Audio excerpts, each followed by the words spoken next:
Welcome po sa ating episode ngayon sa Men of Light, second Sunday of Lent, Year B, from Mark chapter 9, 2-12.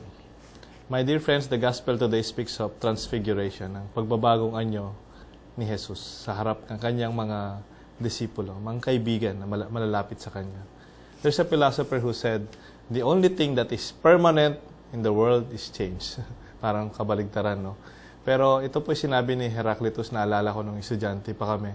Para bang the only thing that would really be sure ay yung pagbabago. Sometimes, ibang tao, they want to stop change. Or sometimes they want to force change. If you open the television news or even if you check the newspaper, people are clamoring and shouting for change in our society, in our political institutions, and change. Even the priest would always talk about change of life and heart in the gospel, especially this Lent. The episode today focuses on the same topic, pagbabago. Sabi nga, you cannot step on the same river twice because life moves on. You cannot say, I'll remain here at hindi na magbabago. You cannot prevent reality. But could it be possible in our own peak experiences, change for the better, not change na paurong.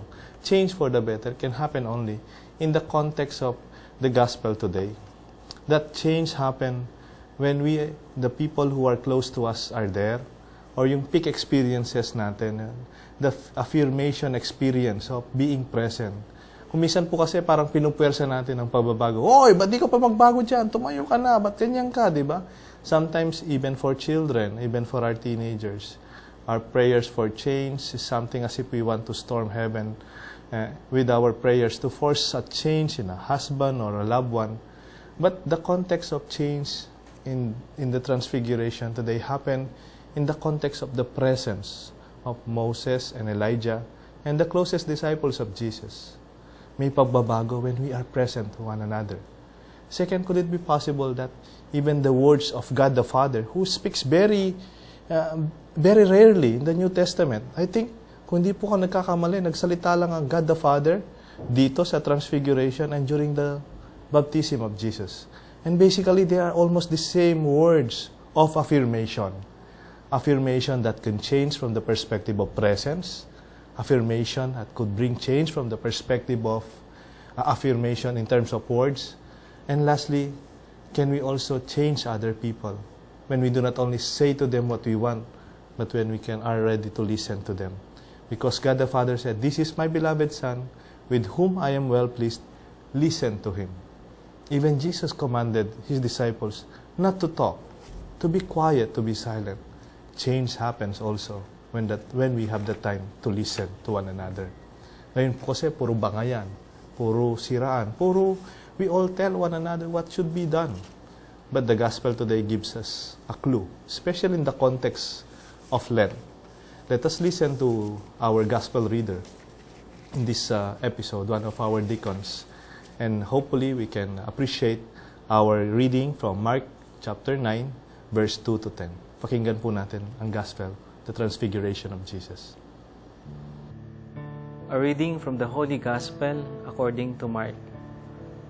Jesus took Peter, James, and John and led them up a high mountain apart by themselves. And he was transfigured before them, and his clothes became dazzling white, such as no fuller on earth could bleach them. Then Elijah appeared to them along with Moses, and they were conversing with Jesus. Then Peter said to Jesus in reply, "Rabbi, it is good that we are here. Let us make 3 tents, one for you, one for Moses, and one for Elijah." He hardly knew what to say. They were so terrified. Then a cloud came, casting a shadow over them. From the cloud came a voice, "This is my beloved Son. Listen to Him." Suddenly, looking around, they no longer saw anyone but Jesus alone with them.